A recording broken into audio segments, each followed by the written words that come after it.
Hello, everyone, and welcome to Be the Meeting Hero Your Organization Needs. My name is Tom LaForce, and as way of introduction, I should just say that I am a Minnesotan, born and raised. Hopefully my voice doesn't sound too much like the guys from Fargo saying, "You betcha." Uh, been doing meeting facilitation for 25 years, have my own company to do it, and in 2014, I wrote a book called Meeting Hero, where I put all my sort of insights and best practices about how to plan and run effective meetings. Threw that in there. That's available for you on Amazon. I love learning. I'm always into some new development project these days. It's relearning, actually, how to play the piano. And in the summertime, when it's nice here in Minnesota, I am a big vegetable gardener. I'm interested in growing what I can eat. So that's who I am. And here's how I want to start today. I want you to think about a phrase that describes your typical meeting experience. And whenever I've done this exercise with live audiences, they always come back with a list of words that are actually pretty depressing. They say things like it's boring, too long, numbing. Lots of versions of the word waste come up in this description. And I always found this to be sort of a head scratcher because when I ask a second question, which is some version of, well, what's it take to run a good meeting? Everybody knows. It's kind of common sense stuff. They know about leaders and agendas and timing and, action items. They know all that stuff. And so what's confusing to me is that why is it that everybody knows how to run a good meeting, or they say they do, and yet their experience of meetings is one that suggests that, boy, there are a lot of bad meetings. And here's the answer, at least what I figured out over the years. I think there's three missing elements. The first one is experience. Uh, you can know that you're supposed to do certain things, and even maybe have a little sense of how those things are supposed to work. But until you've done them multiple times, you just might not be that good at it. I mean, you think about the basics of hitting a golf ball straight. I've been told you just need the club face to come down square to the ball. If it comes down square, ball goes straight. If it comes down with the club face, the front end of the club face back, that's an open club face, and you'll get a slice. If it's the opposite of that, you'll end up with a hook. The only way, I mean, you get good at it is through practice, and I suppose somebody providing you some feedback so you can actually learn the skill. The second problem, or the second missing element, is discipline. People sort of know what they're supposed to do and they just don't do it. And the biggest excuse, I suppose, is that, well, we don't have enough time. And what they're usually talking about is they don't have enough time to properly plan the meeting. And I think planning is, I think that's a big one. And then the third missing element, and you might not think about this, but I think there's a lack of courage. I mean, imagine your boss or your friend in the meeting is the one who is really behaving badly or just doing something that's taking the meeting off track. It's hard. I mean, it is really hard to be the person who says, "Hey, boss, can you reel it back a little bit here? We've got a lot to do, and you're kind of telling a story that's not going anywhere." So that takes some courage. So here's what I want to do with you today. I've got sort of two phases. The first phase is going to take up most of the workshop today. We're going to talk about 5 things you can do in the meetings that you run to sort of set the tone and just to be a good role model. We talk about purpose, plan, how to manage the discussion, how to keep it moving, and then finally, how to overcome this bias people have about it being a waste. How do you show some accomplishment? In the second part, I'm going to focus on some sort of more systemic actions you can take if you're trying to change the culture in the meeting, and we'll just spend a little bit of time on that. So mostly we're going to work our way through these first 5 items. So let's get started with talking about purpose. And you need to think about this number right here, 300,000. So I was reading about this study that Bain Company did for a large corporation, and the question put to them was, look, we've got this weekly executive staff meeting, and we want to know sort of how much this thing's costing us. So, you know, the immediate answer was pretty easy. You figure out how many people go to the meeting, how long does the meeting last, it happens every week, how much do they make, and you get an answer. But what they found was that each of these executives also had a staff meeting of their own, primarily for the purpose of preparing for the big meeting. And this cascading effect sort of worked its way through the organization. And when they got all done and added it up, all the time spent, they realized this organization was spending 300,000 hours a year on this one weekly meeting. Now, you can multiply that by some sort of salary figure, and I don't know, let's just take $75 an hour. That seems reasonable for sort of a lot of high paid folks. Might even be conservative. But anyway, that comes out to $22.5 million. Now that's a big number. But the question is it too big? And you know, when I've asked groups, hey, is that a big number, small number? What do you think about the number? It's kind of a trick question, because the real question, the more important question you should be asking yourselves is, what did the organization get for its $22.5 million? That's the right question. And that's the only way you'll ever figure out whether or not this meeting makes sense. It's also the question I want you to start thinking about every single time you're going to have a meeting. It's like, you're about to spend some money. What are you going to get for it? Now, the answer to the question really is your purpose. You know, why are we doing this? Well, because it's my purpose.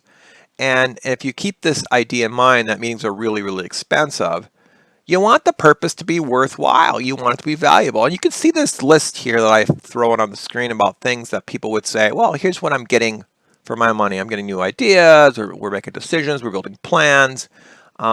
Some things get a little squishier about, I want people to sort of understand something, or there's going to be some new motivation. I'm not going to make a lot of judgment about what is or isn't valuable for you. That's your job. But I would say this, when you think about what are we going to have at the end of the meeting and what's its worth, you should be able to compare that to what do you think it cost to do the meeting. And, you know, in the perfect world, it seems to me the value of the outcome, or the purpose that you've achieved, should be at least equal to, if not, you know, more than the cost of putting the meeting on in the first place. All right, so as you're thinking about the purpose, you could do it this way.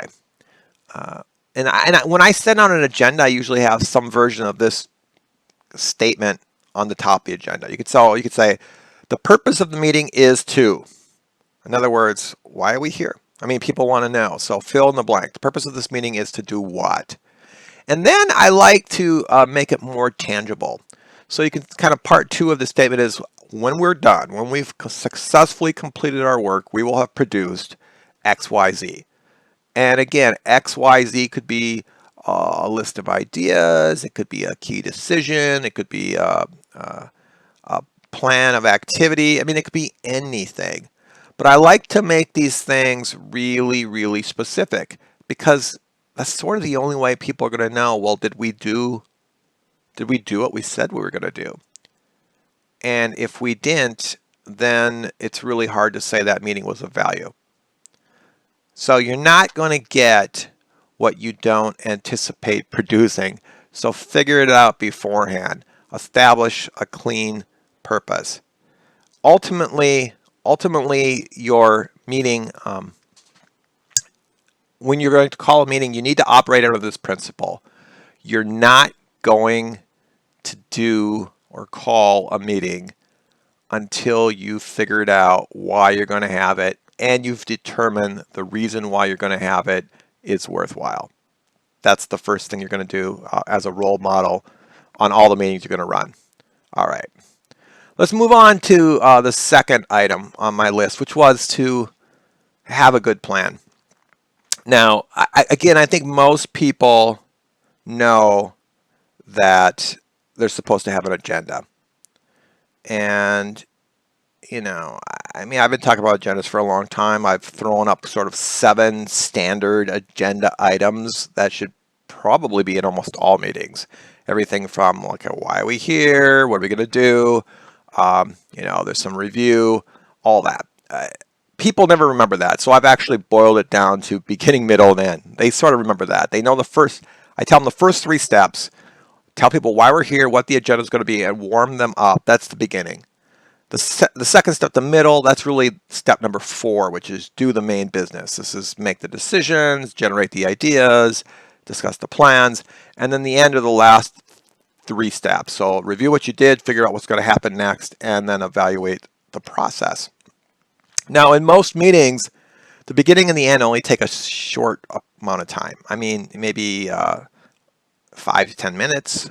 You know, if we put this into percentages, collectively, the beginning and the end together probably don't equal more than 10% of the meeting.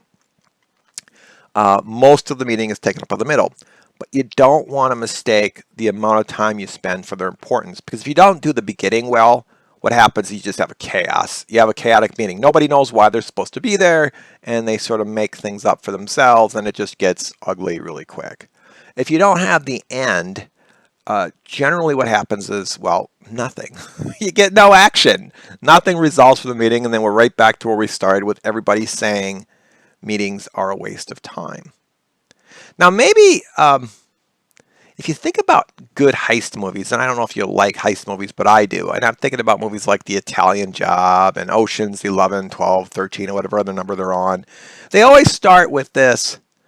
They always start with this scene where there's sort of the opening heist, and it's not the big heist, but it sort of gets the action set. And then after the scene, everybody sort of goes their separate ways, and then the gang leader or the boss has to call them all back because he wants to do one more job. So the boss has the gang now assembled in the hideout and starts to explain the purpose, the mission, the heist they're going to do. At which point, and this always happens, the gang freaks out. They're like, well, we can't do that. This thing is way too hard. We're all going to die or end up in prison. A bunch of whining complainers. They should have had a better gang, right? But that being said, the boss manages to calm them down by saying, don't worry, I have an agenda. All right, you and I know the boss doesn't say, I have an agenda. He says, I've got a plan. I've got a plan. And that's what you need. You need a plan. I mean, you think about the purpose of the meeting answers the question, why are we doing this? The agenda really does cover the sort of question, well, what are we going to do? What you need, though, is to figure out how is it going to happen? And that's where your plan comes in. And you need some details. You really need, you know, when you watch those movies, they make schematics and they time things out. And they really go into some depth to figure out how the heck are we going to do this? And if you look at this list, I mean, there's a lot of stuff to figure out. And I only threw like 12 items on here. I mean, if you were to make a detailed planning list for a meeting, I bet there's easily, you know, dozens, if not hundreds of items you might come up with that would cover what you really need to be thinking about in your plan. Now, there's just 1 or 2 here I want to have you be thinking about. We've already talked about the outputs. What is it that you want to produce? But the 4th bullet down, where it talks about constraints, I mean, you know, every good meeting, I mean, this is the real world. You're going to have some constraints. You're going to be people there you don't necessarily want to be there. You're going to have maybe less time than you wish you had. You're going to maybe have to make decisions without the information you want. I mean, whatever those constraints are, you should be thinking about them. And, oh, by the way, the second to the last item where it talks about contingencies, as you start thinking about, okay, well, what if some weird stuff happens? You know, what if Bob shows up and really gets after Jeannie, because that's just the way they always sort of end up interacting in meetings.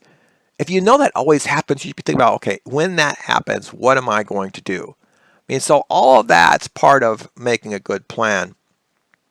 And, you know, ultimately, I want you to put some time here. I think about 80% of a meeting's success is sort of predefined by how well you do this step. What I don't want you to do is to think that you can wing it. And maybe you've got a history of doing it, and maybe they even go halfway decent, but hope isn't a plan. And if you get away with it, that's called getting lucky.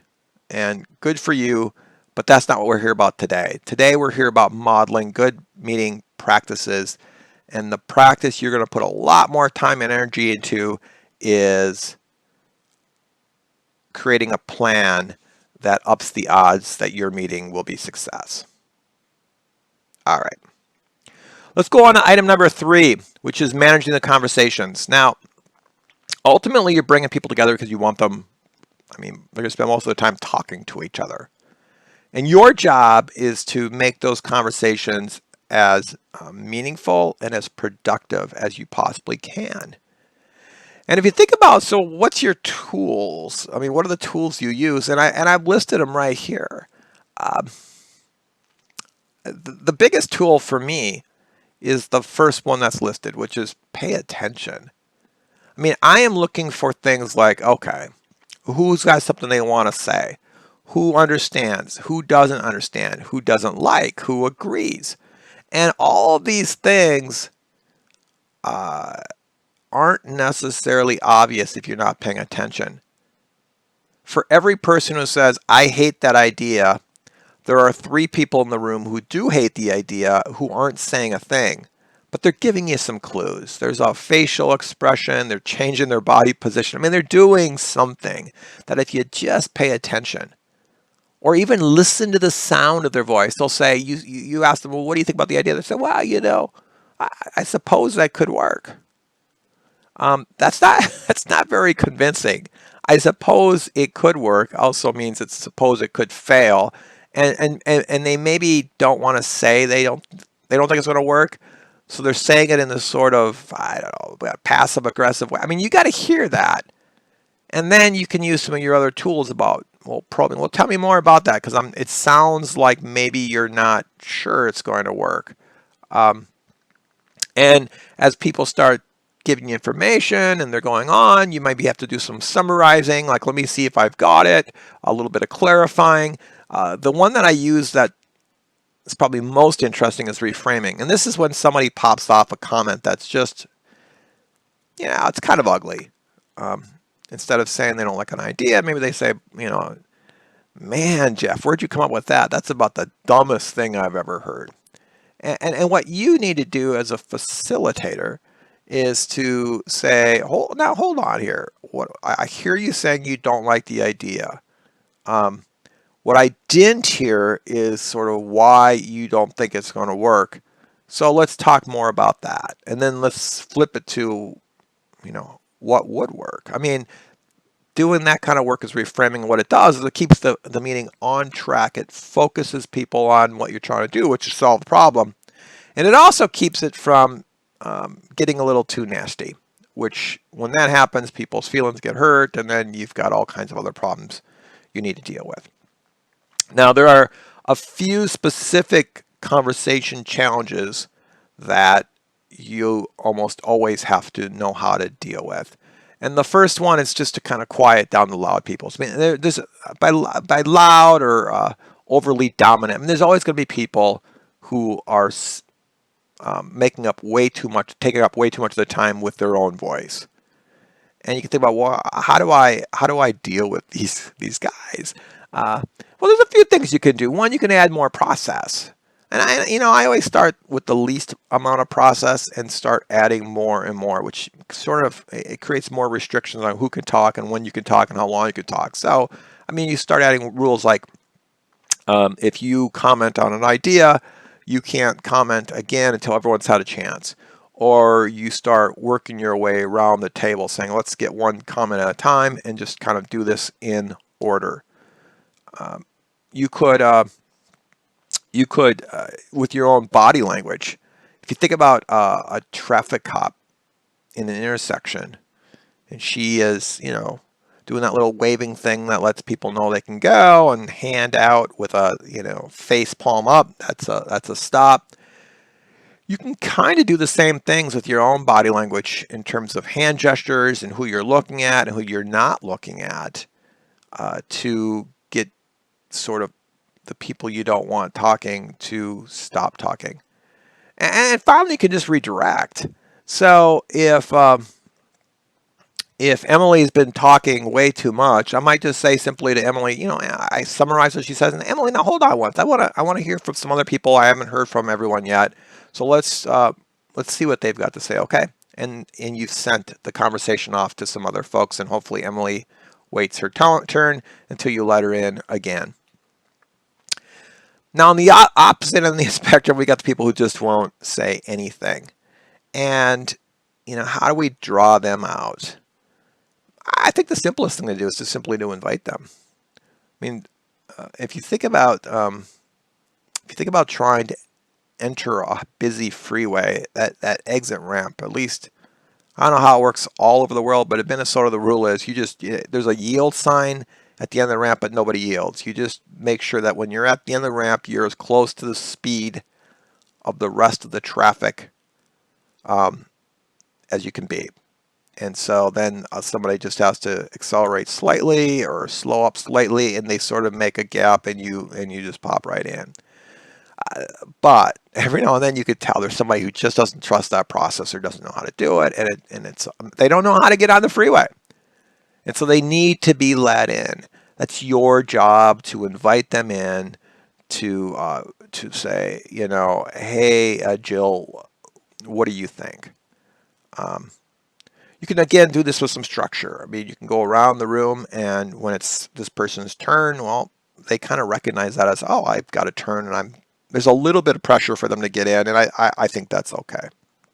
You could also do one-on-ones with them, which is to simply say, how come you're not talking during the meeting? And it's important that you share your ideas and your questions and your concerns, and I want to make that easier for you. It's kind of do some one-on-one problem solving to bring them in. All right.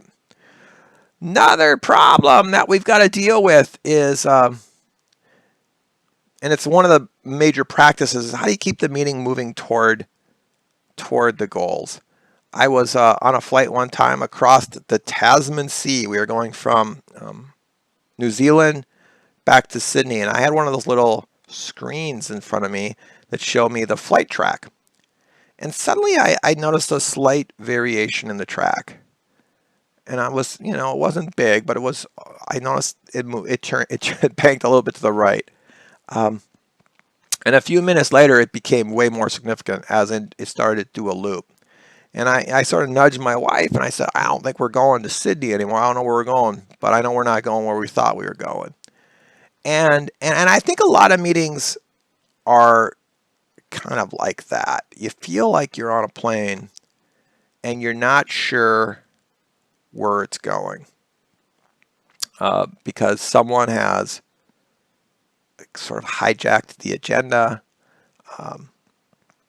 They're offering a story that doesn't seem to connect it. And when that happens, people have that same feeling that maybe I had on a plane, which is, wow, I don't really know where I'm going. And I don't like that. People don't like to be trapped in a meeting with an unclear destination. So you got to keep it moving toward the destination. Now, you do it by, when you got to, again, we're back to paying attention. Sometimes this is a little bit intuitive, but when you feel it in your gut, like this is, going somewhere where we're not supposed to be going, your job is to, you catch it, you name it, and you redirect it. So you just say, hey, Jerry, that's an interesting story. I'm not sure, though, how it connects to what the question is that's on the table right now. Maybe Jerry says, well, it doesn't. Well, okay, would it be okay Would it be okay if we get back to what we were working on because we got a lot to do? And hopefully Jerry says yes. Or someone's just going on and on and on and on and on. When the person takes a breath, you say, okay, let me see if I've got it. You think we should do this because, is that right? And before, hopefully they confirm it, but then before they can get into the next thing, you say, okay, then let's figure out where we need to go from here, which is starting to say, we got to keep moving toward the goal. Your job is to keep it focused and moving toward the goal. Another way you can do that is to do what I learned it's a parliamentary motion. If you're into Robert's Rules of Order, that kind of thing, there's a motion called, there's a motion that the person yells, I move to call the question, which is a fancy way of saying, okay, it's time to decide. I think people will keep talking and adding more possibilities and more evaluation of those possibilities, and they'll go on and on and on and on. And they just don't really have a lot of motivation to say, okay, it's time to decide. They want you to do that. You're the leader, so your job is to recognize when, okay, I think they've talked long enough.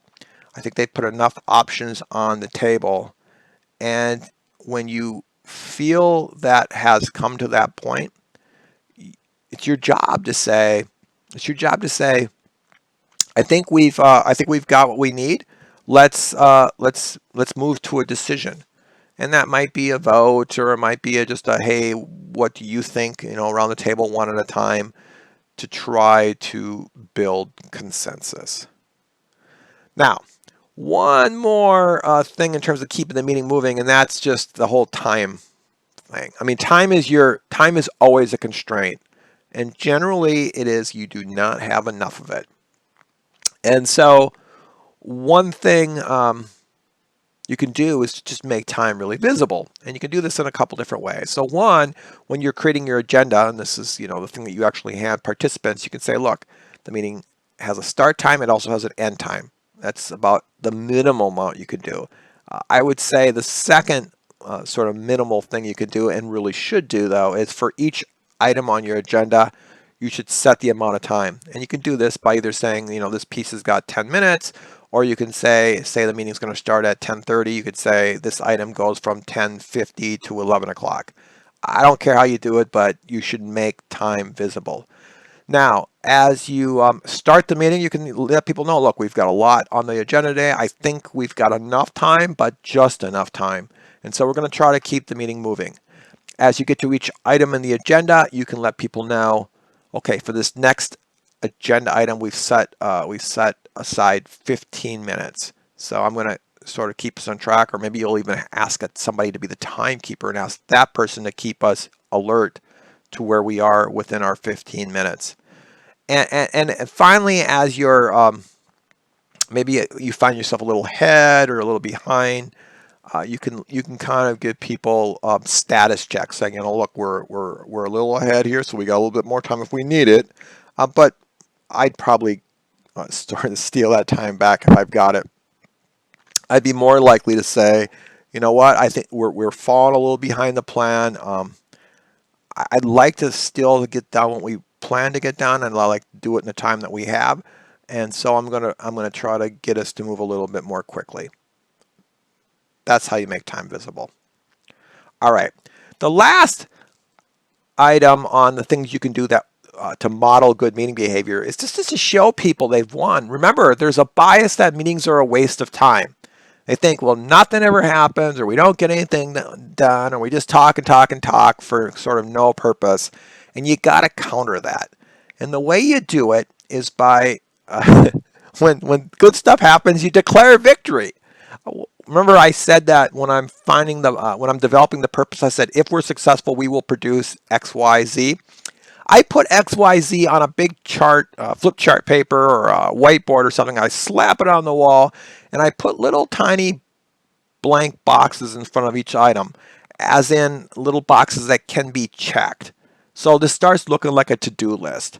And as we start making progress to the meeting, we start accomplishing what we said we were going to accomplish. I put big honking check marks in those boxes. People love that. They're like, hey, we have 3 things we need to get done. And Every time we make a big visible check, people get the sense of we just accomplished something. Step 5 in the more detailed agenda that I set out was to review what you did. And this is, think about it like the NFL highlights reel. At the end of Sunday afternoon, they go through all the games in a couple of minutes and show just all the cool stuff. That's what you're going to do. You're gonna say, okay, let's review quickly what we did here today. You tell the highlights of the meeting, the story of the meeting, so people hopefully at the end of the story can conclude that, wow, we got some stuff done, good for us. You review what's going to happen next. Now, I haven't mentioned this, but there's really not much of value in a meeting itself. That's no matter how good the meeting is. Let's say one of the more important things people would want to get out of a meeting is some sort of decision or plan. And in producing the decision or plan is really, really important.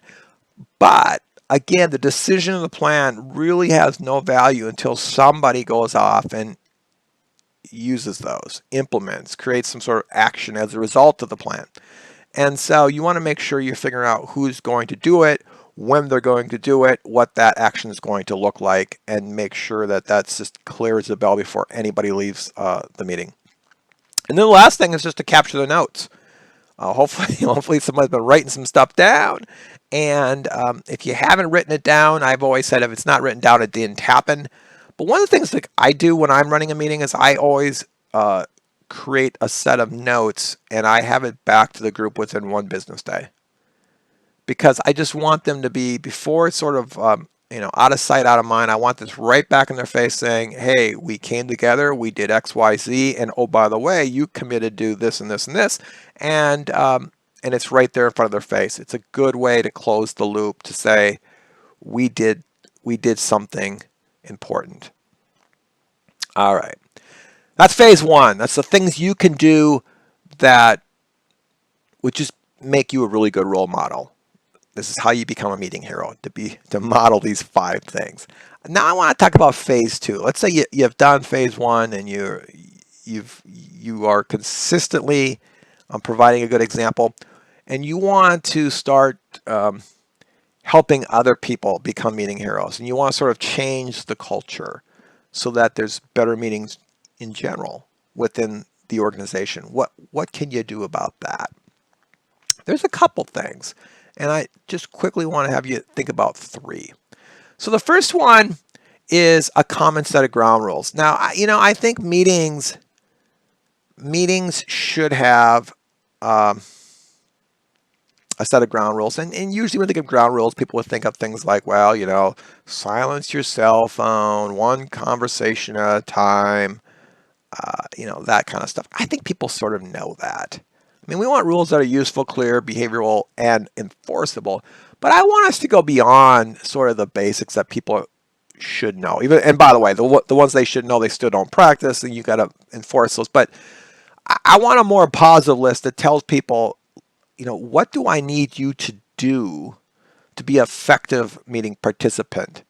I thought these rules are pretty important. I put them into a one-page sheet. It's called the Meeting Hero Code of Conduct.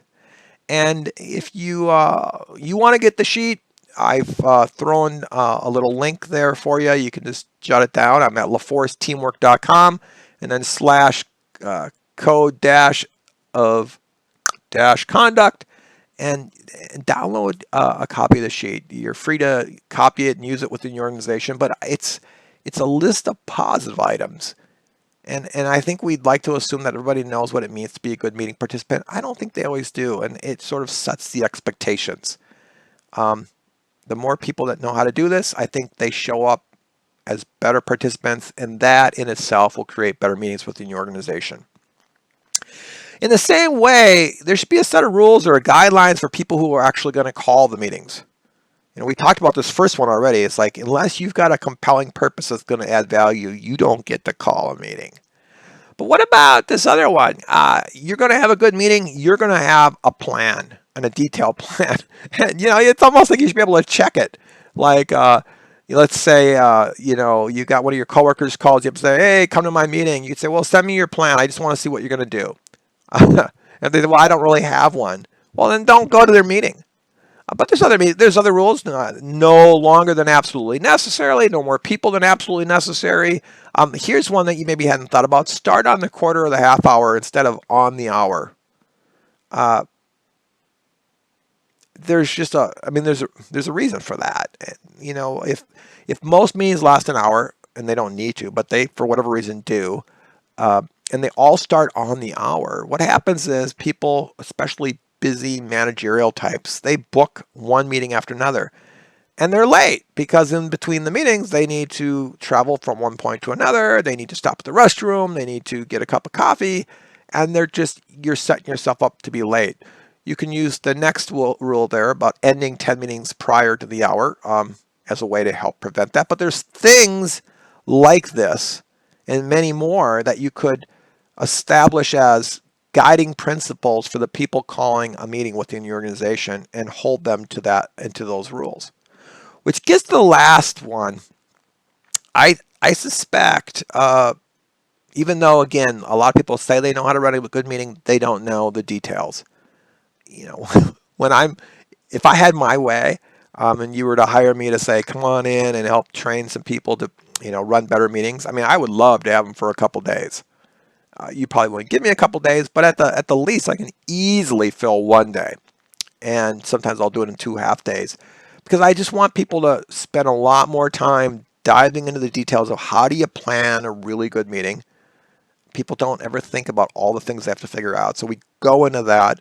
And then this sort of practice some of these tools and techniques. How do you watch people's behavior and how do you call them in and how do you deal with all the troubles? And so if you want people to be able to run good meetings, you've got to have them you've got to give them the skills they need to be able to do that.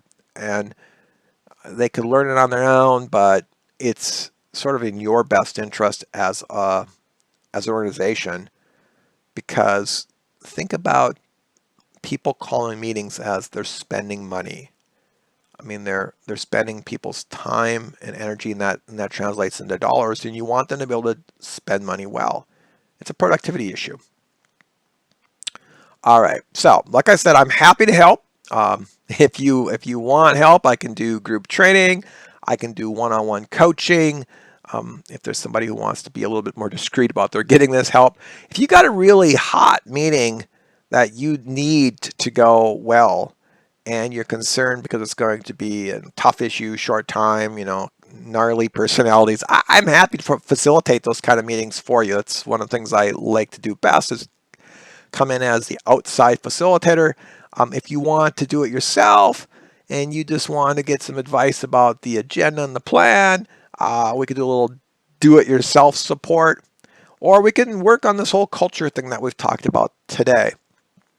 Meetings are really, they're a big opportunity. I mean, you spend a lot of time in meetings, and you're spending a lot of money in meetings. And like the company that figured out it was maybe spending over $22 million on one meeting, the question's got to be, again, what are you getting for it? And so you can go out and you can help create better meetings by just running a better meeting, the ones that you run. It's also going to have the effect of serving as a good role model to others, and hopefully people will see what you do and do what you do. And then you can be more planful about helping others build those skills and do what they need to do in order to be a good meeting leader and or a good meeting participant. So thanks for listening. If I can be of any help, again, I'd love to do it. If you have specific questions or feedback on this webinar, give me a call. Got the number on the screen. I've got an email address there for you. I'd be happy to hear from you. And go out there, run some good meetings, be the meeting hero your organization needs.